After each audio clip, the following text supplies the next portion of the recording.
Jornalista, mestranda da USP, integrante da Marcha das Mulheres Negras, mãe do Aquins, nascida e criada na Vila Inhocuné, na zona leste de São Paulo, essa é Juliana Gonçalves. Ativista independente, mulher, negra, transgênero, ameríndia e publicitária. Do mundo, essa é Neon Cunha e elas são as convidadas de hoje do Guia Negro Entrevista.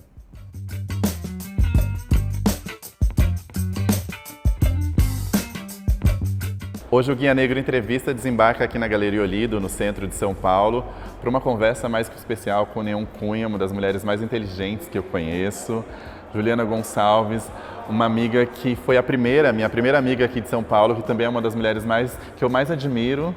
Não sei se eu já te disse isso. Meu Deus! E o assunto do programa de hoje é amor e revolução. E aí eu queria começar perguntando da Marcha das Mulheres Negras. O que é esse movimento e como que surgiu?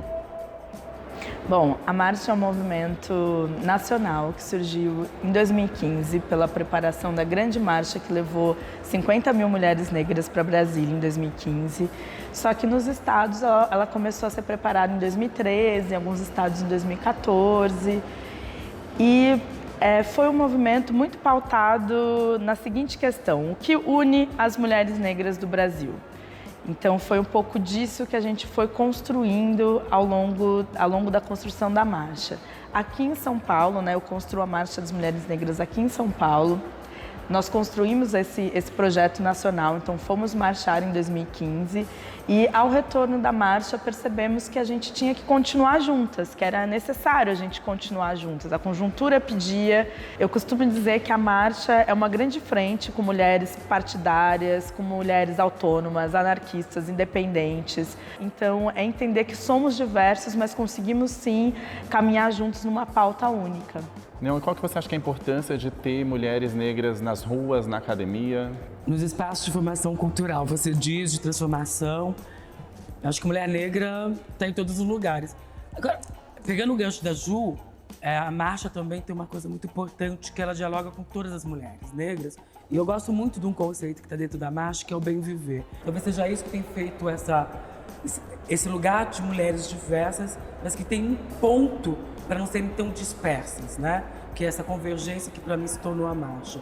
Para mim é isso. A marcha tem um outro construto, que aí sim a gente vai falar de amor revolucionário, que é quando a marcha está disposta a construir a marcha e as mulheres negras estão dispostas a construir uma outra humanidade. Esse conceito do bem viver é justamente o que você tem estudado no seu mestrado na USP, né, Juliana?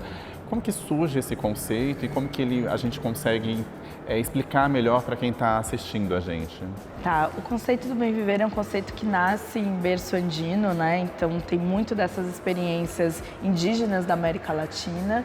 E ele surge na marcha por conta de uma militante, pensadora, mulher negra em movimento, que é a Nilma Bentes, que inclusive esteve esse ano conosco aqui na marcha. Então, o Bem Viver, ele apresenta um outro projeto de sociedade, E que faz fronte realmente ao capitalismo, entendendo que enquanto houver capitalismo, o racismo vai ter amplo palco e todas as desigualdades, porque o capitalismo ele se baseia nas desigualdades. Então, o Bem Viver vem contrapor. Não dá para a gente combater o racismo sem focar também nas relações de produção e no capitalismo.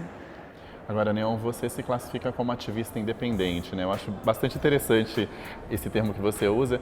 E aí eu queria saber qual que é a importância da gente militar nesses dias de retrocesso que a gente vive. A ativista independente justamente para não ter rabo preso, nem partidário, nem nada. Mas é bom saber que a ativista independente articula na Marcha das Mulheres Negras. E aí, eu até tenho uma frase que é muito pessoal, que eu disse: me fizeram tão mal que só sobrou o melhor de mim. Então, na marcha tem o melhor de mim. Então, acho que essa coisa de colocar-me como ativista independente é justamente para falar sobre a autonomia. Você pode até chegar no lugar, mas o quanto a gente acolhe essa autonomia até que ela se desenvolva. Mas e aí, como é fazer ativismo independente, como é militar durante um governo Bolsonaro? Então, eu vou pensar numa outra pergunta. Quando é que as mulheres negras tiveram folga? Mas eu tenho pensado muito nisso, a gente se move o tempo todo. O problema é que está se favorecendo com o nosso movimento. Eu queria pegar um gancho disso e falar sobre interseccionalidade, porque quando a gente fala de feminismo, muitas vezes são só citadas autoras brancas, né? E vocês, a Juliana, quando faz falas em universidades, ela bate muito nessa tecla, né? Porque muitas vezes nem mesmo as mulheres que estudam o feminismo conhecem as feministas negras, né? Como que é isso? O que é essa palavra? O que é esse termo e como que funciona isso na prática? De modo geral, acho que a gente pode dizer que a interseccionalidade é uma metodologia mesmo, né? Uma metodologia de entender e de se aplicar na realidade para se entender uma realidade, assim. Mas eu acho que dentro do feminismo, eu acho que a interseccionalidade ela é mesmo uma metodologia de aplicação para a gente conseguir ler a realidade, né? Então, a interseccionalidade vem mesmo para você conseguir ler uma realidade. Quando a gente fala de uma mulher preta, esse olhar interseccional, ele é primordial para conseguir entender uma realidade que é múltipla, né? E a interseccionalidade forma esse campo mesmo dos encontros e a potência desses encontros, né? A Kimberly Williams Cauchon constrói para a gente entender como que os marcadores identitários dentro de uma mulher negra, principalmente, né? Como a Ju já colocou, será que ser uma mulher negra de pele mais clara, trans, da periferia de São Bernardo, ou mesmo que ser uma mulher negra de pele retinta, cisgênera, vivendo em situação de rua? E nesse sentido de pensar mulheres intelectuais negras, eu acho que Sueli Carneiro é fundamental quando ela vem discutir a humanização da mulher negra. Então, eu acho que também isso tem a ver tudo junto e misturado. É a favela dizendo. Eu queria falar com vocês agora sobre amor.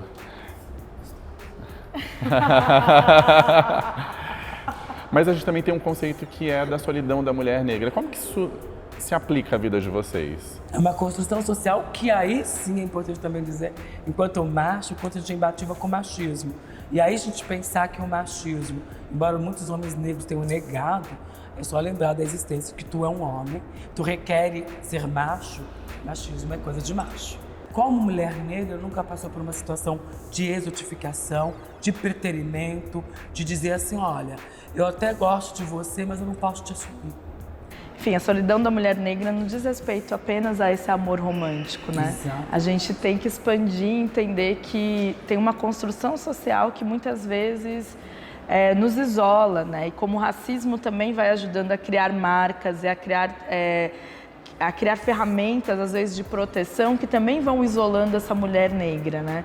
Então, a gente precisa falar da solidão da mulher negra em outros contextos, que não é só esse restritamente amoroso, né? Então, como que é a solidão da mulher negra na velhice, né? Então, tudo isso está aí em diálogo com a solidão das mulheres negras. Aí, acho que apenas um adendo importante é que as mulheres negras e as feministas negras, sobretudo, vêm elaborando sobre isso, inclusive em diálogo com os homens, né? Então, as feministas negras foram talvez as primeiras a falar um pouco sobre a necessidade de a gente discutir masculinidade tóxica e como isso se aplica no contexto do corpo de um homem negro que já sofre outros tipos de estereótipos, por exemplo, o racismo, né? Então, tem tudo isso colocado nesse contexto e o mais importante de tudo é a gente conseguir conversar sobre isso com tranquilidade, né?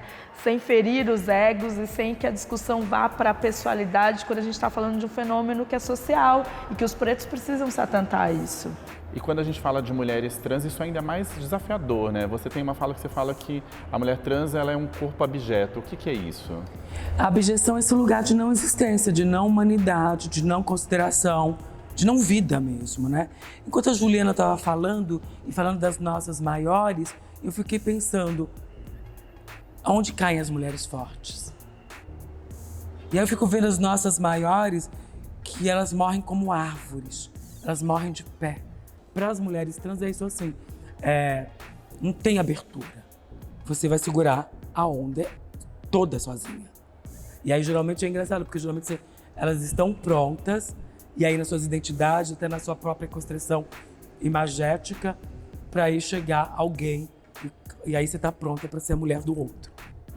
A gente falou muito sobre feminismo negro. Se vocês puderem dar uma dica de uma feminista negra que todo mundo deveria ler para saber um pouco mais do que a gente está falando, quem seria? Mas a resposta a gente vai conferir no Facebook do Guia Negro e no IGTV do Guia Negro. Juliana, o que é para você ser um corpo negro no mundo? Uou, é estar em movimento, é entender que o que eu sou é fruto de uma ancestralidade e que eu tenho o dever de fazer a roda girar, assim. Para mim, a roda girar é ter cada vez mais e mais pretinhos e pretinhas sabendo do seu valor e do seu papel nesse mundo e que a nossa emancipação, ela e é determinante que seja coletiva. Neon, o que é para você ser um corpo negro no mundo? É ser Marielle, é ser Luana, é ser Cláudia, é ser Dandara, é ser Kelly, é ser Luísa Marim, é ser Ângela, é ser Nilce Iracê, Juliana, ser Andréas, é ser um bondão, é saber que a gente é realmente... Que é isso, acabou, a gente tem urgência de um mundo melhor. A gente não, às vezes a gente se perde no processo, porque a gente acaba se esquecendo, mas a gente quer que a outra geração venha melhor, venha mais potente, que ela não tenha que ter esses perrengues, ela tenha que ter... A gente vê essas jovens intelectuais surgindo num processo que a gente tem responsabilidade. A gente constrói esse caminho, que espero que elas não esqueçam, dessa quantidade de gente que produziu esse caminho para ter esse acesso. Ainda é difícil, às vezes é pesado, mas ser um corpo preto, ser um corpo negro, é pensar que o Egito é a segunda maior periferia do mundo. E talvez a maior periferia do mundo seja um lugar chamado Brasil Preto. Quando a gente tiver essa dimensão de que a favela, que a periferia que dá o tom para essa nação, e a gente tomar de assalto, a gente fazer valer o corre com nós, o corre de nós, aí acabou. Este é o corpo preto. É o corpo que tudo pode e vai tomar tudo de volta. Neon, obrigado pela entrevista. Obrigado, Ju, pela entrevista.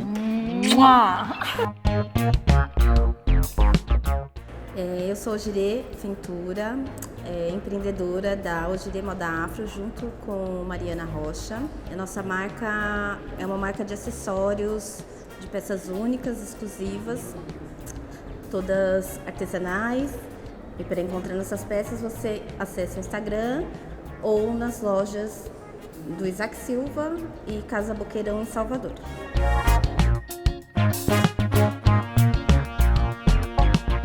Em tempos tão controversos, é preciso lembrar que entre a esquerda e a direita, eu continuo sendo uma mulher negra, Sueli Carneiro.